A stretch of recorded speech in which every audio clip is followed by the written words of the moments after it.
ये कहानी मुझे नूपुर जी के सौजन्य से मिली है।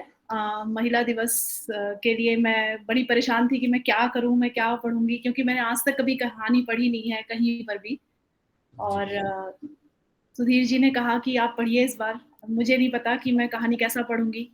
प्लीज़ आप लोग जी, जी। आप तो पूरा इत्मीनान रखिए और खुद आनंद लीजिए कहानी पढ़ने का, तो हम सबको भी मिल पाएगा आनंद वो जी, पढ़ने जी, में। जी। जी, तो ये मालती जोशी जी की लिखी हुई कहानी है, जो कि मराठी और हिंदी साहित्य में बेसिकली लिखा करती थीं और इनको पद्मश्री भी मिला हुआ है 2018 में जी, जी। कहानियाँ लिखने के लिए। जी। इनकी कहानी का नाम है जो मैं आज पढ़ रही हूँ, कहानी है प्रलय के बावजूद।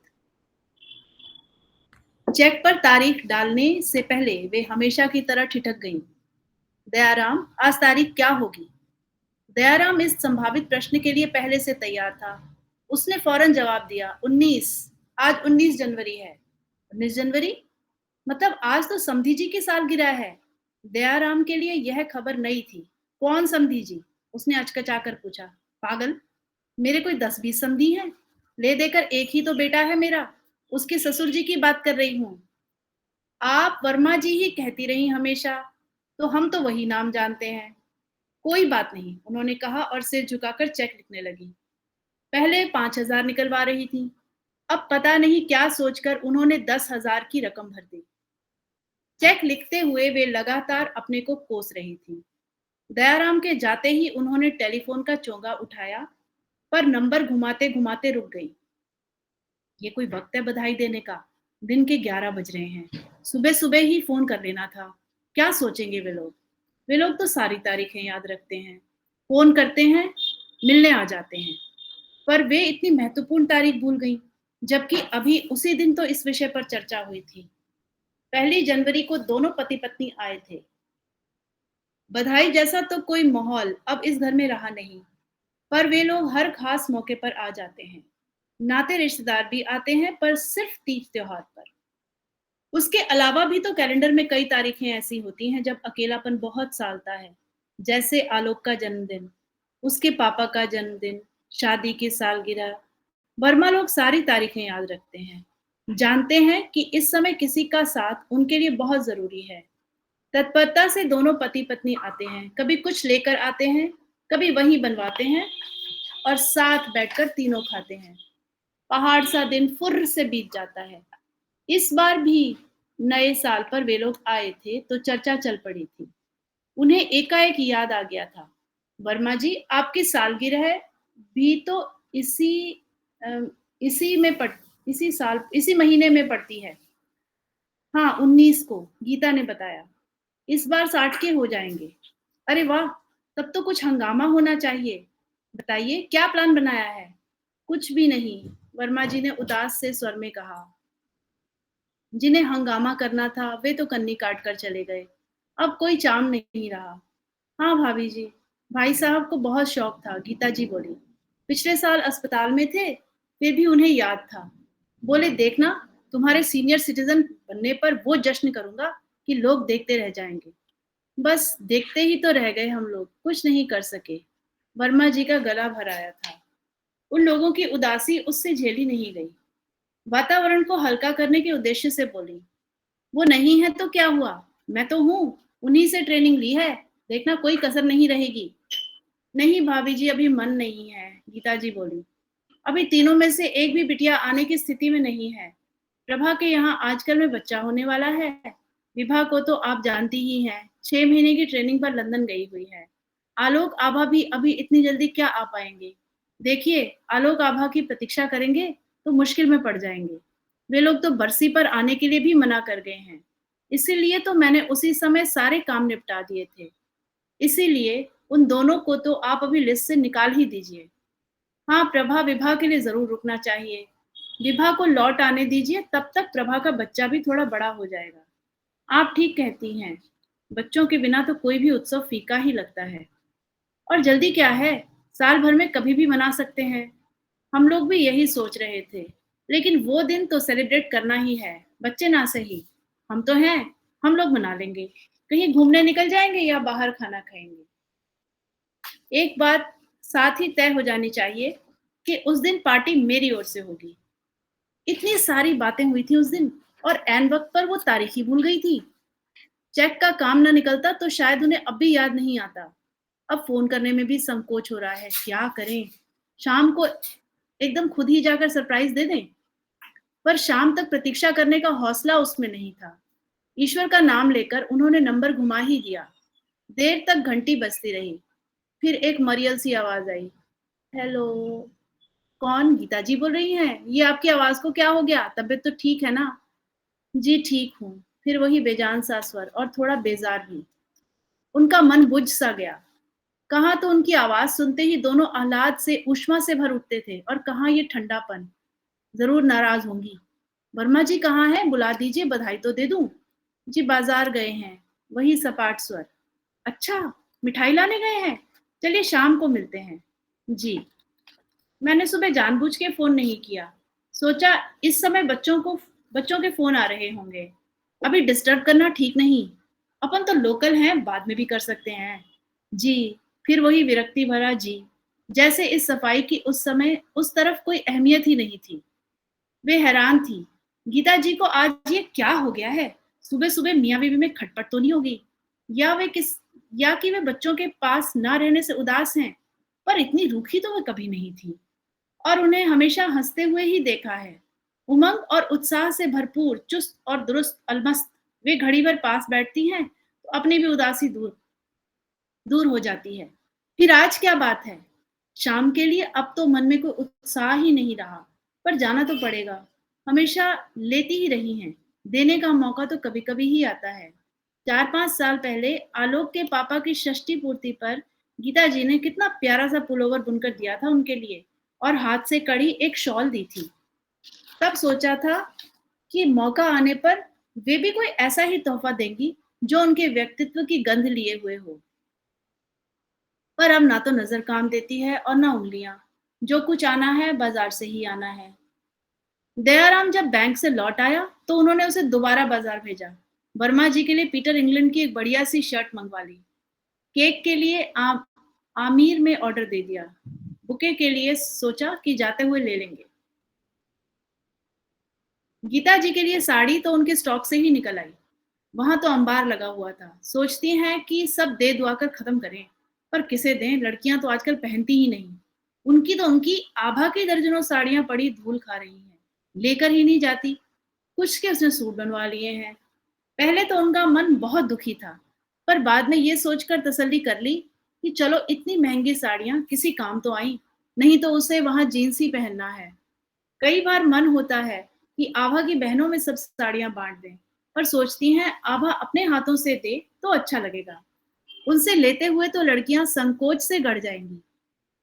इस बार आभा आई थी तो माहौल ही दूसरा था। अगली बार पता नहीं कब आएगी। शाम को तैयार होते हुए ख्याल आया कि वर्मा जी के यहाँ गए शायद साल भर से ऊपर हो गया है।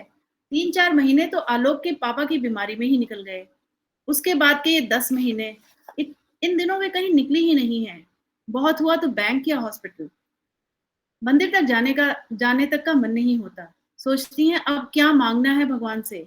उनकी सारी प्रार्थना अर्चना आराधना तो क्षण भर में व्यर्थ हो गई है। कभी कभी ईश्वर के अस्तित्व पर ही संदेह होने लगता है। साल भर तक किसी भी देरी ना लांघने का संकल्प था उनका। पर वर्मा लोगों के लिए अपना यह संकल्प उन्हें तोड़ना पड़ा है। संकट की घड़ियों में इन लोगों ने इतना साथ दिया है कि उसका प्रतिदान मुश्किल है। उनकी बेटियां यहाँ होती तो आज भी वे अपने संकल्प पे कायम रहती। पर इस शुभ दिन पर उनका अकेलापन बांटना बहुत जरूरी था। गाड़ी से उतरते हुए उन्होंने दयाराम से कहा, कहीं जाने का प्रोग्राम हुआ तो अभी 10 मिनट में लौटकर तुम्हें बताती हूँ। नहीं तो यहीं घंटे भर बैठकर घर वापस चले चलेंगे। गेट खोलकर वे भीतर आई।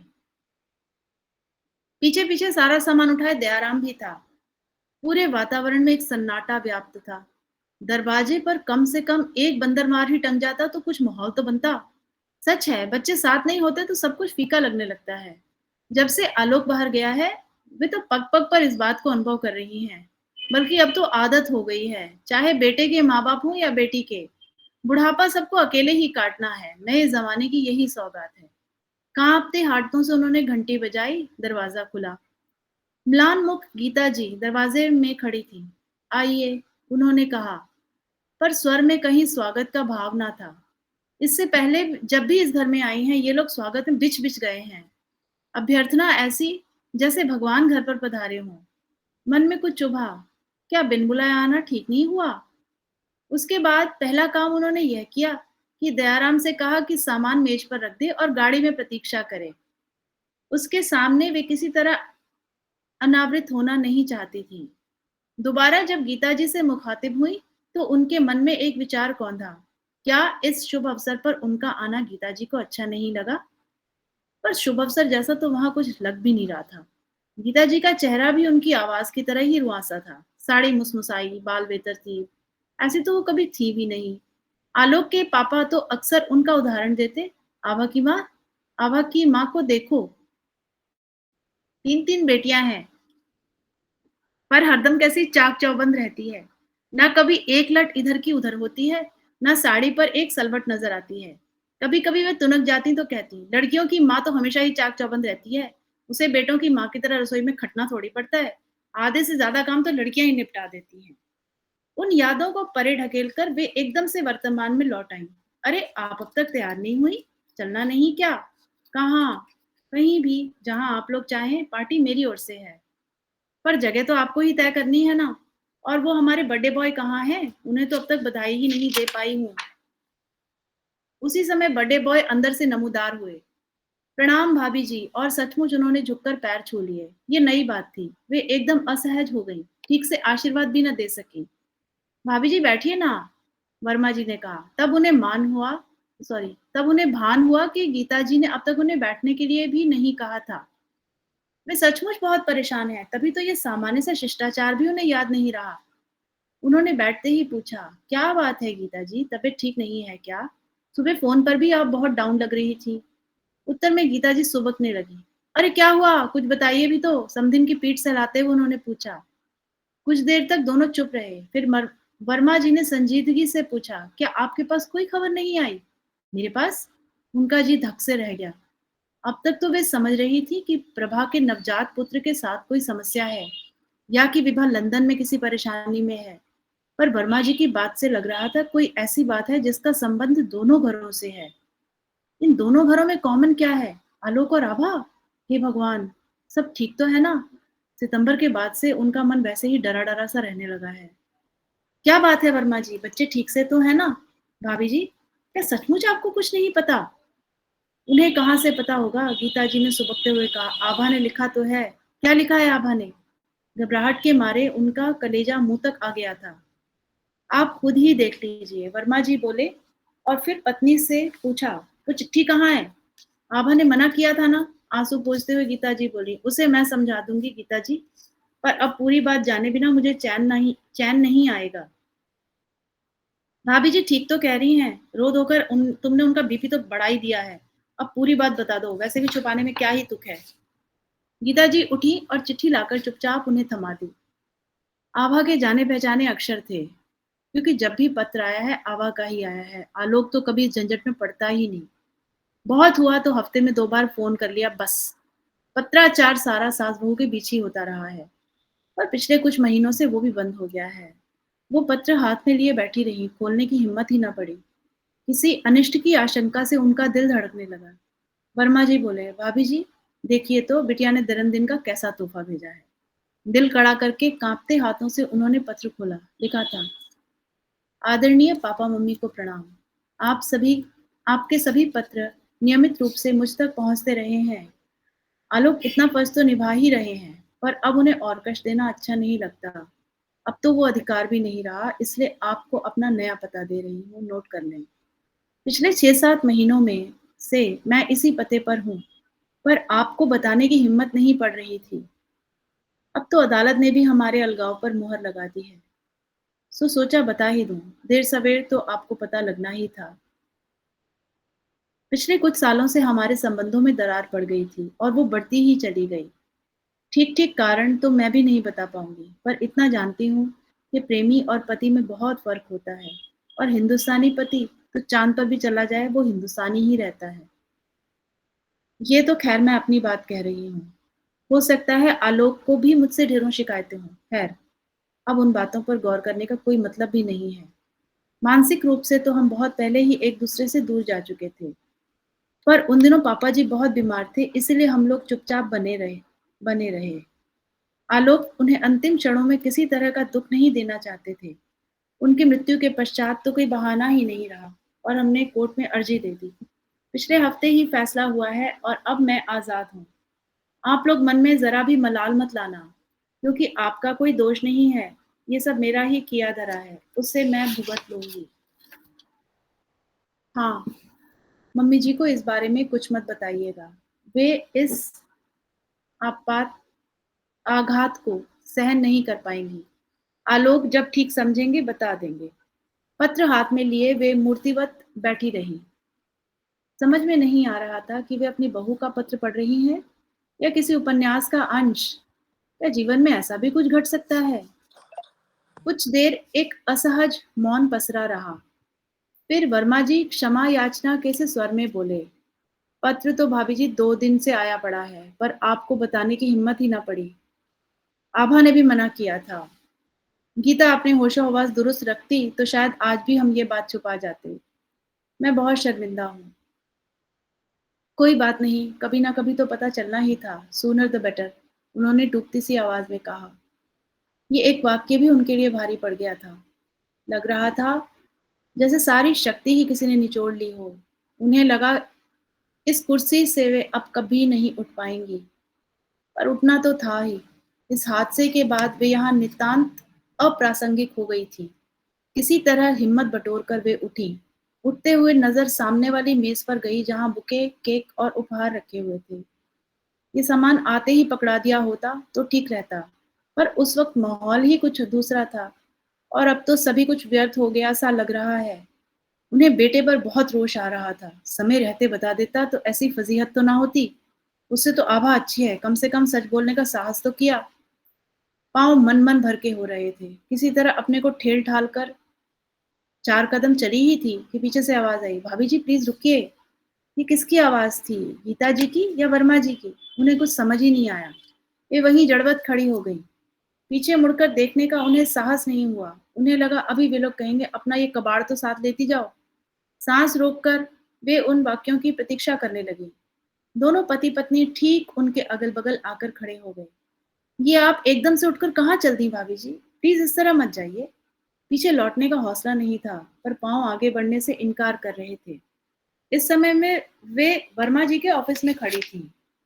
मुवक्किलों के लिए रखी हुई कुर्सियों में से एक को खींचकर वे उस पर धम्म से बैठ गईं। पसीना पसीना हो रही थी। वर्मा जी ने पंखा तेज कर दिया। गीता जी दौड़कर पानी ले आई। थोड़ी कॉफी लेंगी? बनाऊं? पूछ क्या रही हो, जल्दी से बनाकर लाओ और स्ट्रांग बनाना, वर्मा जी ने आदेश दिया। उनके जाने के बाद वे भी एक कुर्सी खींचकर सामने बैठ गए। भाभी जी, आप इस तरह एकाएक उठकर चल दी, हम तो सकते में आ गए। 8 साल के रिश्ते को आपने एक झटके में तोड़ दिया। बताइए, हमारे संबंधों की नींव क्या इतनी भुरभुरी है? नींव तो दरक ही गई है वर्मा जी, उन्होंने उसास भरकर कहा। नहीं भाभी जी, वो नींव नहीं थी। वो लोग तो निमित्त मात्र हैं। उनके कारण हमारे परिवार एक हो सके, इसके अतिरिक्त उनका योगदान क्या है? ये तो वहां उतनी दूर बैठे थे। स्नेह का ये ताना बाना तो हम ही लोगों ने बुना है। मेरी समझ में तो कुछ नहीं आ रहा, उन्होंने सिर झटकते हुए कहा। तब तक कॉफी आ गई थी। तीनों चुपचाप कॉफी गटकते रहे। फिर अपना कप खाली करके वर्मा जी ने बोलना शुरू किया। मैं नहीं जानता कि आपके मन में इस समय क्या चल रहा है। मैं तो अपने मन की बात कहता हूँ। आभा की सगाई के दिन भाई साहब ने मेरी पीठ पर हाथ रखकर कहा था, वर्मा जी, आज से आप मेरे छोटे भाई हुए। और इस रिश्ते को उन्होंने ताउम्र निभाया। आभा की शादी में उनकी भलमन साहत के दर्शन सबने किए। आलोक आपका इकलौता बेटा था। उसकी शादी को लेकर आपके मन में सैकड़ों अरमान होंगे। हमारी जाति अलग थी, सामाजिक स्तर भिन्न था, आर्थिक परिस्थिति में भी अंतर था, पर अपनी हताशा या निराशा को आप लोगों ने कभी जाहिर नहीं होने दिया। हमने किसी पर कोई उपकार नहीं किया वर्मा जी, वो सिर्फ बेटे की खुशी को ही अपना मान लिया। ऐसा कितने लोग कर पाते हैं भाभी जी? प्रभा की शादी में आप थी तो वहां तो मेरे सजातीय समधी मेरी पगड़ी उछालने को तैयार बैठे थे। बेटे को फेरे पर ही ना आने दें। भाई साहब तो उस दिन मेरे लिए देवदूत बनकर आए। उतनी रात को पता नहीं किसका शोरूम खुलवाकर नई नकोर मोटरसाइकिल ले आए। सबके मुंह पर जैसे तमाचा पड़ गया। दूल्हा तो शर्म से पानी पानी हो गया था। 6 महीने तक उसने गाड़ी को हाथ नहीं लगाया था, हमारे ही दरवाजे खड़ी रही थी। उन लोगों ने उस समय वाकई बहुत बचपना किया था। और विवाह के डॉक्टर बनने का श्रेय तो पूरी तरह भाई साहब को जाता है। उन्होंने उसकी हौसला अफजाई की, हर तरह से मदद की, तभी तो वो पीएचडी में मेरिट ला सकी। नहीं तो मैं बीए करवाकर उसकी शादी कर देता। ज़हीन लड़की थी, उसे तो कुछ ना कुछ बनना ही था। ईश्वर की कृपा तो देखिए, लड़का भी उसे कितना अच्छा मिला है। मेरे तो तीनों दामाद हीरा थे भाभी जी। पता नहीं किसकी नजर लग गई, गीता जी का गला फिर भर आया। कई बार हमारी अपनी ही नजर लग जाती है गीता जी। हम अपने ही भाग्य पर फूल कर कुप्पा होते रहते हैं और विधाता मुस्कुराता रहता है। अब आप लोग नजर की बातें कर रही हैं ना, तो मुझे भी याद आ रहा है। ये जो मेरी आंखें हैं, ये भाई साहब का ही आशीर्वाद है। उन्हीं की बदौलत आज मैं देख पा रहा हूँ। नहीं तो वो रेटिना रप्चर या जाने क्या था, उसकी वजह से तो मैं अंधा ही हो गया होता। उनका ये उपकार तो मैं कभी भूल ही नहीं सकता। क्या बात कर रहे हैं वर्मा जी, अपनों के बीच क्या इस तरह उपकार की भाषा बोली जाती है? आज प्रसंग उठा है तो मुझे कह लेने दीजिए भाभी जी। भाई साहब रातों रात मुझे प्लेन से बॉम्बे ले गए। उतने बड़े अस्पताल में इतने मशहूर सर्जन से ऑपरेशन करवाया। क्या ये सब करने की मेरी हैसियत थी? यही नहीं, अपने काम का नुकसान करके खुद भी मेरे साथ 15 दिन तक वहां रुके रहे। मैं तो जिंदगी भर के लिए उनका कर्जदार हो गया हूँ। हम सब एक दूसरे के कर्जदार हैं वर्मा जी। इनकी बीमारी में तो आपने जो सेवा की, सगा भाई भी नहीं कर सकता था। संकट की उन घड़ियों में मुझे आप दोनों का ही सहारा था। बेटा तो बहुत बाद में आया और बहू तो एकदम 13वीं पर आई। उस समय गीता जी साई की तरह मेरे साथ थी। माँ की तरह उन्होंने मेरी भूख प्यास का ख्याल रखा। आप लोगों के बल पर ही मैं उस शोक से उबर सकी हूँ, नहीं तो टूट ही जाती। आपका ये एहसान मुझ पे हमेशा रहेगा। वाह भाभी जी, अब आप भी एहसान और उपकार की भाषा बोलने लगी, गीता जी ने टोका। हमने कोई एहसान नहीं किया, सिर्फ अपना फर्ज भर निभाया है। वाह गीता जी, 2 दिनों में पहली बार आपने एक कायदे की बात कही है। वर्मा जी बोले, भाभी जी, ये तो पत्र पढ़ते ही ऐसी खट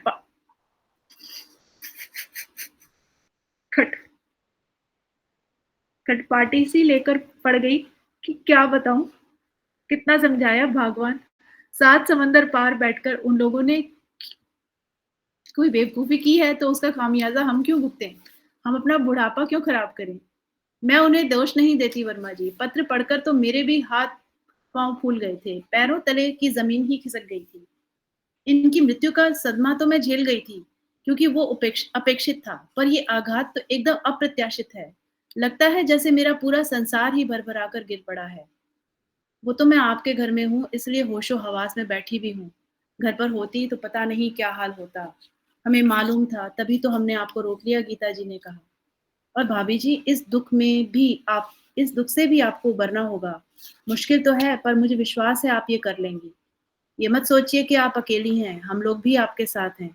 आधी रात को भी आवाज देंगी तो दौड़े चले आएंगे। अब किस अधिकार से आवाज दूंगी वर्मा जी? फिर वही बात, हम लोग कैसे रिश्ते की डोर से बंधे हुए हैं? कहने को मेरी और भी तो 2 समधी हैं, उनसे तो मेरे इतने आत्मीय संबंध नहीं है। ये तो मन मिलने की बात है, समधी ना सही हम दोस्त तो बने रह सकते हैं ना। थोड़ी देर तक कोई कुछ नहीं बोला, फिर वर्मा जी ही बोले। आभा की गोद ना भरने का बड़ा दुख था गीता को, पर मैं सोचता हूँ ईश्वर ने हम पर ये कृपा ही की है। क्या बात करते हैं, सच कह रहा हूँ गीता। बच्चे होते तो हमारे दुख में आज एक चिंता भी भूल जाती। अब कम से कम उतनी तसल्ली तो है। बच्चे होते तो शायद ये नौबत ही नहीं आती, उन्होंने उदास भाव से कहा। अरे नहीं भाभी जी, ये लोग जिस देश में रहते हैं ना, वहाँ बच्चों को इतनी अहमियत देता कौन है। दो लोग दो दो तीन तीन शादियां करते हैं और उन शादियों की संतानें कभी माँ के साथ कभी पिता के साथ घिसटती रहती हैं, नहीं तो किसी हॉस्टल में अपना बचपन गुजार देती हैं। बच्चों के लिए सब कुछ सहना, समझौते करना तो हमारी संस्कृति है, और अब हमारे यहाँ भी वो बात नहीं रही। इस मामले में भी हम पश्चिम की नकल करने लगे हैं। वैसे बच्चे होते तो अच्छा होता, मैं उन्हें पाल लेती। कम से कम मेरे लिए जीने का बहाना तो होता, उन्होंने उसास भरकर कहा। बशर्ते बच्चे आपके पास रहते, और रहते भी तो आप कितने दिन रख पाती? ये कोई उम्र है आपकी बच्चे पालने की? आपको तो खुद देखभाल की जरूरत है। पिछली बार आलोक आभा आए थे तो मैंने बहुत डांट पिलाई थी कहा था बहुत कमाई कर ली, अब चुपचाप लौट आओ। मम्मी अब बिल्कुल अकेली पड़ गई हैं। तब मुझे क्या पता था कि उन लोगों के मन में अलग ही खिचड़ी पक रही है। आप ही ने तो कहा था कि मैं अकेली नहीं हूँ, उन्होंने सूखी हंसी के साथ कहा। बिल्कुल कहा था, और फिर कहता हूँ कि हमें अपने से अलग मत समझिए। मैं तो उन लोगों को उनका फर्ज याद दिला रहा था। खैर, अब उन बातों को जाने दीजिए। वे पत्नी की ओर मुखातिब हुए। आदरणीय गीता जी, ये मनहूसियत झाड़िए और कृपा करके फटाफट तैयार हो जाइए। आज आपके पति की सालगिरह है और आपकी शक्ल पर 12 बज रहे हैं। जाइए, अच्छे से तैयार होकर आइए। भाभी जी इतना खूबसूरत केक बनवाकर लाई हैं, पहले उसे काटते हैं, फिर कहीं बाहर चलते हैं और मौज मस्ती करते हैं। मौज मस्ती की बात आप सोच भी कैसे सकते हैं, और मैं क्यों नहीं सोच सकता गीता जी। आज मैं बहुत खुश हूँ। आज की शाम मैं आलोक आभा के बच्चों के नाम करना चाहता हूँ। आप पागल तो नहीं हो गए? नहीं, मैं अपने पूरे होशो हवास में हूँ और आज की शाम मैं वाकई उन खुशकिस्मत बच्चों के नाम करना चाहता हूँ जो जन्म लेने की ज़हमत से बच गए। हम चाहें तो एक-दूसरे को इसके लिए बधाई भी दे सकते हैं। वे हँस दी। खुश होने के लिए ये बहाना भी कोई बुरा ना था। Thank you.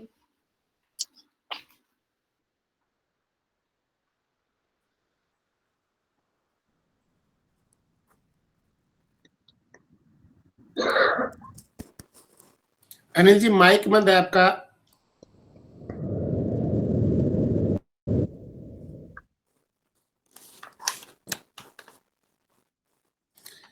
माइक बंद है अनिल जी।